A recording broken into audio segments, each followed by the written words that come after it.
Okay, so we are gonna try our very first experiment. I will be using, as per usual, some safety goggles and the not very safe setup that I have, but it will do for the time being and what we're doing. Now, what we've spoken about so far is covalent bonding, ionic bonding, and metallic bonding. Now, you need to know how to identify the types of bonds that are in a compound given some data. So that's what we're going to do today, and I will set the task at the end. I'm not quite sure how this is going to go. Not sure if my petri dishes are going to hold up with the flame. But we will see how it goes. So, we have two lots of substance A, which is a white powder, and we've got another petri dish with white powder with substance B. Substance C is actually a 50 pence coin, and substance D is has a similar colour, but hopefully this will prove to be a little bit of a interesting compound to take a look at. It's not actually a compound, it's an element. So this might be an interesting element to take a look at. We are going to apply an electric current using the power pack. We're going to apply some heat, and we're going to see the different effects this has on our different substances. So we will get started. So the first thing that we're going to do is apply an electric current to each of these. Now, hopefully you can see I'm putting in 4.9 volts. I'm actually going to drop the voltage to a little bit higher.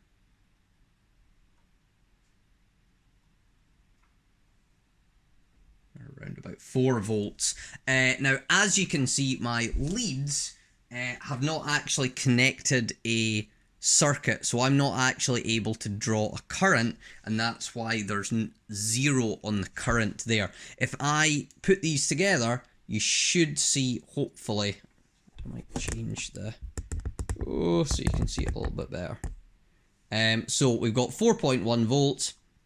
I'm going to draw that by completing my circuit, and I'm going to draw 0.6 amps from my power pack. Now that shows that I have completed the circuit. So for substance A, what I'm going to do is put my electrodes into substance A, and I am drawing no ampage, which means I don't have a completed circuit. So that means that substance A as a solid does not conduct electricity. Now, what we're going to do is do that with B. And I will add those in. So, as a solid, B is drawing no current and so cannot conduct electricity. As a solid, it should be noted that that's as a solid, they cannot conduct. Our coin. So, if I take my coin, and oh, look at that, I have managed to draw a current, which means my circuit is complete, and my coin, substance C, can conduct electricity. Now, hopefully this mystery element has not oxidized too much. Oh, it hasn't. Oh, there we go. So this substance also can complete my circuit, and I can draw a current. And as we saw there, we're getting some sparks. Very exciting. Sparks flying. Now, what we're going to do is we are just going to note down that I might try and make a little bit of an easier column sheet here. So we've got A, B, C, and D, and conduction of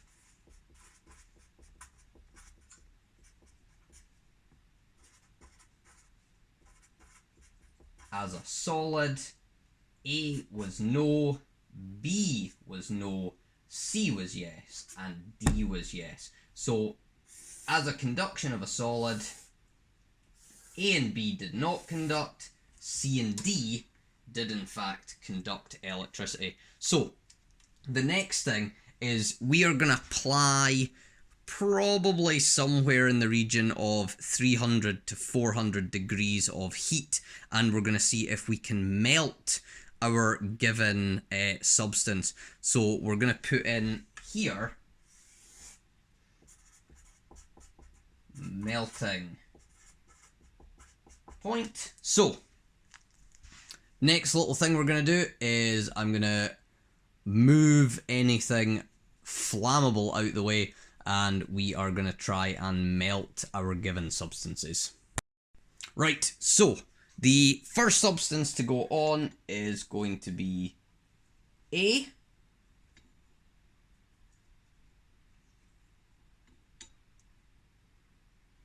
And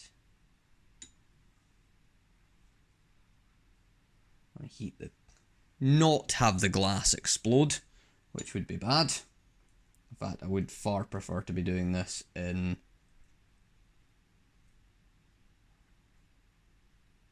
slightly different.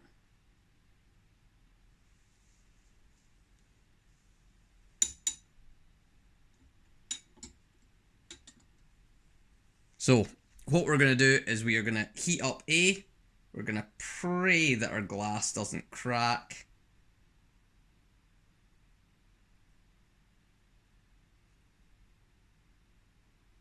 And A, because I know what A is, should start to melt eventually.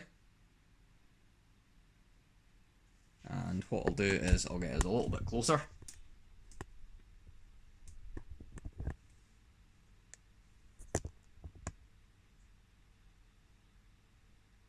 Oh.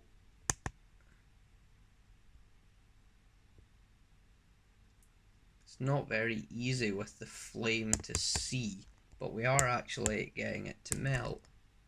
I don't know if you can see the clear substance that's forming. It is melting. Oh. We're getting a good amount of melt now. Oh, and bubbles. Oh, we like bubbles. Right, what I'm actually going to do is I'm going to cover my flame and kill it. And that has not killed it. So, if we get close, that has melted, and it's melted at a relatively low temperature. I'm not going to stick my electrodes. In fact, well, we might as well. Right. So this is our melted substance, and I'm going to bring us back out a little bit again. So we've now got a liquid in there, and if I place my electrodes in that liquid,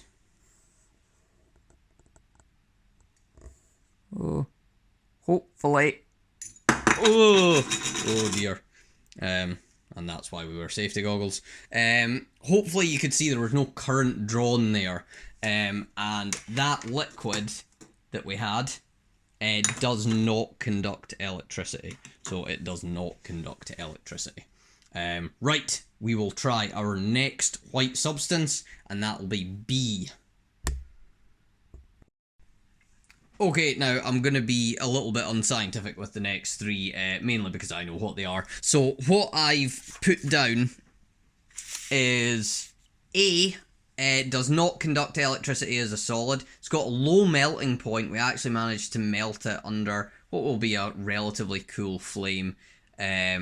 It'll melt at about 100 degrees, and it did not conduct as a liquid, so I managed to put the electrodes in, and we weren't seeing a current being drawn, so it wasn't able to allow our current to flow. So it was a non-conductor. It did not conduct. So what I've got here is substance B, and I'm going to put that on. And what I'm going to do is say cut this a little bit.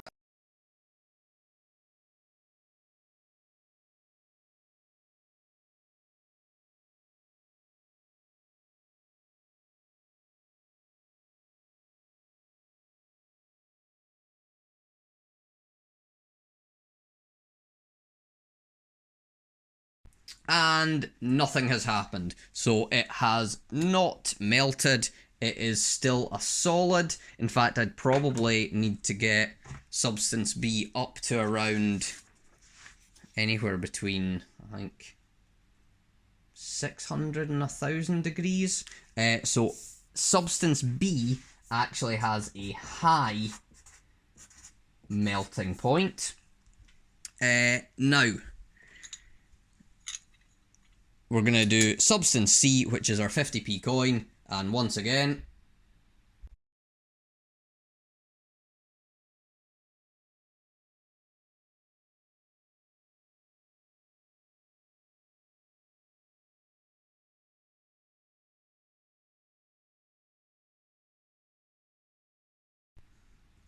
nothing has happened.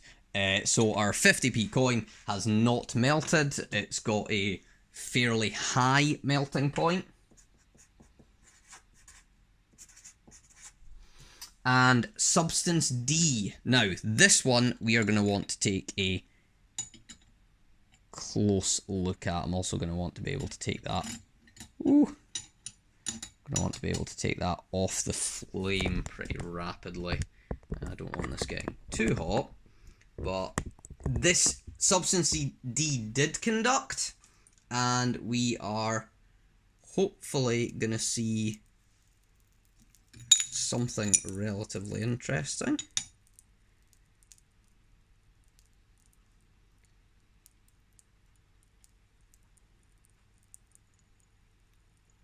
Soon.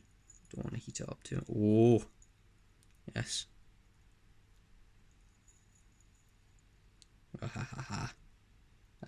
Right. So, substance D. That is melting. It is melting. Should actually melt around 26 degrees, which is about what a very warm country would have in the room. And this is actually gallium that we've got here. So both mercury and gallium are low melting point metals. Most metals have a pretty high melting point, but gallium and mercury have a low melting point. This will conduct as a liquid, it will conduct as a solid, and that gallium is melting quite nicely there. So this is a liquid metal at about 26 degrees, I think. Around about there, 30 degrees Celsius. And you can see it's even creating a little bit of a skin. I think my gallium's quite old, so there may well be some oxidite. It may well have oxidized a little bit, and so we've got a little bit of gallium oxide on the surface, which will have different properties than. Oh, that's nice. There's our gallium. I'll need to properly melt that to get it back in the case, but I'll cross that bridge myself and make a mess of that later. But that's our gallium. It is still a metal, even though it's got a low boiling point. So gallium and mercury are really the two element metals that you're going to see with a low boiling point. And we're using gallium because hopefully it won't make me go insane. Mercury, on the other hand, does have toxic effects on the brain. How toxic the effects are on the brain, I think, are probably a little bit arguable, but that is actually where your Alice in Wonderland Mad Hatter came from. The Hatters used mercury for making hats back before we had risk assessments to bore everybody to death. Right, that is gallium, and that actually had a low melting point. So gallium had a low melting point, so we'll have a little bit of discussion about this. It's worth saying that B, I can't melt it at home. I'm actually even a wee bit scared to melt it in school, but that will conduct as a liquid, and our coin, if we could melt it, would conduct as a liquid, and our gallium will conduct as a liquid as well. So the last thing we've got to do is find out if these things are soluble and if they conduct when they're soluble, and I'm going to be quite happy that I didn't set my flat on fire. Okay, so this is our very last thing. We have determined that D is gallium because it is one of the only metals that we can melt at relatively low temperatures, the other one being mercury. Right, what I'm going to do is I'm going to add water to each of these, and we are going to see what happens. I'm using warm-ish water just to help it dissolve a little bit faster. And both A and B should dissolve. Fortunately, C will not dissolve, so when you're out in the rain, your money doesn't actually dissolve away. I'm going to give, as per usual, I've spilled everything everywhere. Give A a little bit of a stir. Give B a little bit of a stir.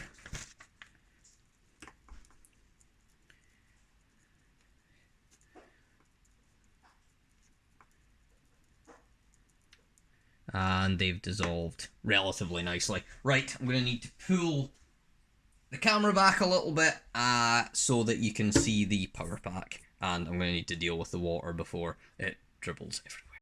Okay, so it's been a minute. A has dissolved quite nicely. B has dissolved quite nicely. And we've still got our 50p coin. It has not dissolved. Metals will not dissolve. I'm not going to mix the little remaining gallium I have left with any water, because I feel like that would make it even harder to extract.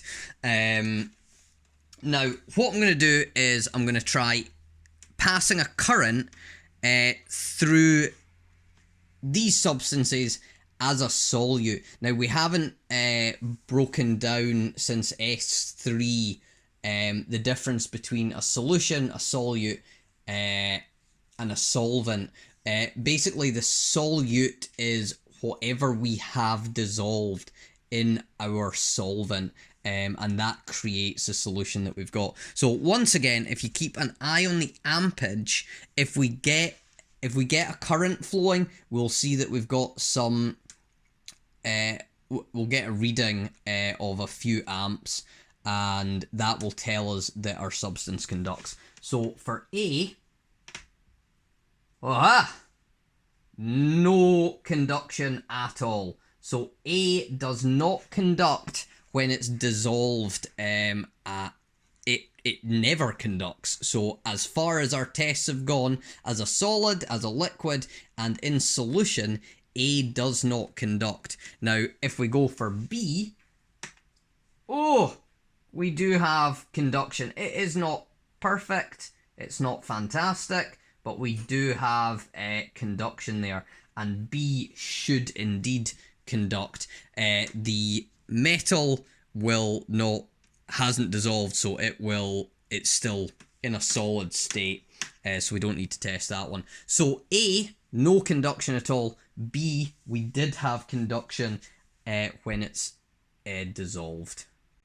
Okay, so that was our first experiment, really, unless you count the drying out of the salty water with a hairdryer. That was our first experiment in lockdown. I don't know how many more I'll be able to do. This one took a little bit longer. Amazon was good, very good on the deliveries, but they are taking a little bit longer, so I had to wait for some of the bits of kit to arrive. Going through A, B, and C, that did not conduct when it was dissolved. B did conduct. C did not dissolve. does not dissolve, and D does not dissolve. So now what I really need to take you through is what each of the substances were, and I'm going to add in a substance that unfortunately I didn't have a big enough diamond to play about with, so we didn't really get to check out covalent networks. So what I'm going to do is I'm just going to very quickly take you through what each of the substances actually was, and then I will set you the task that you're going to do. Sorry for the shadow, I've got lighting. Oh, it's a bit too dark. Oh well, you'll just have to cope with the shadow. My lighting's not fabulous at the moment.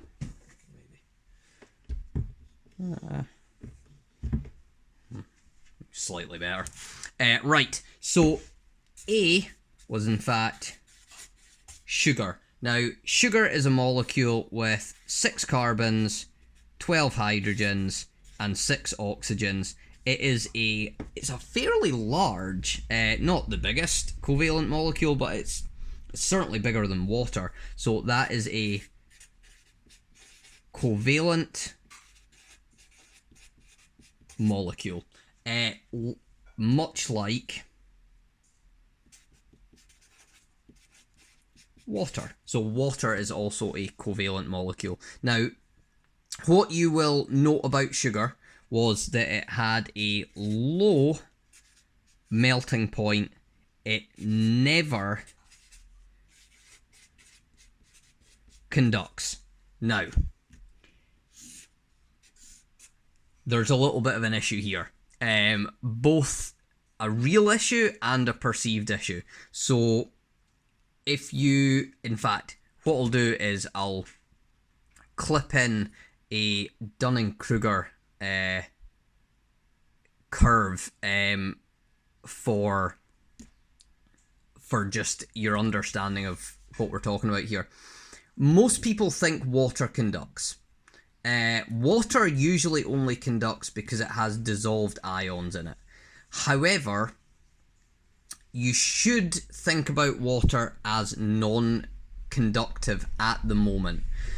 Once you learn a little bit more about chemistry, it actually becomes conductive again in a weird way. So really, the people think that it conducts when really it's a covalent molecule, so it shouldn't conduct, but it behaves in an unusual way. When you get up to higher, you'll learn about dissociation, and water will conduct a little bit because of that dissociation, but you don't need to worry about that now. So I want you to, at the moment, think that water never conducts. That is a little bit complicated, but we won't worry about it. It's a covalent molecule, so it never conducts. It has a low melting point, and you can determine that by doing the tests that we saw today. So B, probably unsurprisingly, was sodium chloride. That sodium chloride has a high melting point, and that is a ionic bond that is formed between the sodium and the chlorine, and it would take a good amount of energy to break that apart and make it into a liquid. It will conduct as a liquid though, so the ionic bonds are the ones that you've got to be really careful of, because they will not, does not conduct as a solid, does conduct as a liquid, and does conduct when it's dissolved as a solute. So that is an ionic bond. As you probably guessed, our last lot, D and C, oh well, do it that way, that would be slightly more sensible, doing it in alphabetical order. So C was a metal, and that will conduct. It's got a high melting point. It will conduct under all circumstances. D was a metal. It will conduct electricity under all circumstances. Now, it had a low melting point. Now, this is important. Only mercury and gallium will be spoken about in those terms. So they might actually give you a example, especially of mercury, and that's really when they'll be giving you a really tough question where they tell you it conducts under all circumstances, but it's got a low melting point, and some people see that low melting point and they immediately think, it's got to be a covalent molecule, when actually it's mercury. And the thing that's telling you that is the fact that they will tell you it's conducting. So they can be a bit mean with mercury, giving you that as an example. They could also do that with gallium. So they could actually do that with gallium as well. And I use gallium because gallium's a lot safer than mercury. I would need a fume cupboard probably for the mercury. So metals always conduct, have a high melting point. The only metals that you need to worry about with low melting points are mercury and gallium. And the last thing we'll do is we'll talk a little bit about the one that we couldn't test, because unfortunately I don't have a giant fist-sized diamond. Okay, so the last one that we couldn't really test, unfortunately, was our covalent network. This never conducts, and it's got a very high melting point. Now, our covalent molecules were formed from a share of electrons between two nonmetals, and they are discrete subunits. So if I've got one molecule of water here, I could have another molecule of water here, and these two molecules are not connected by covalent bonds. There is interaction between them, but they are not held together by strong covalent bonds. Now, in the covalent network, all the atoms are held together by strong covalent bonds. Now, a network's usually going to be formed from carbon because it's got a valency of 4. You can also see some networks with silicon as well. Now, this is a part of a network, and as you can see here, all the carbons are connected with these strong covalent bonds, and this could go out into infinity. So there's not really a maximum size for one of these.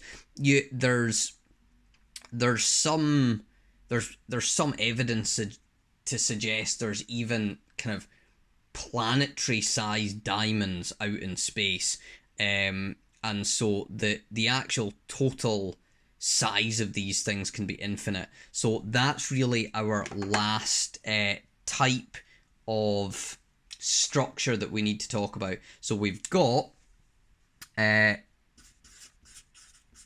covalent,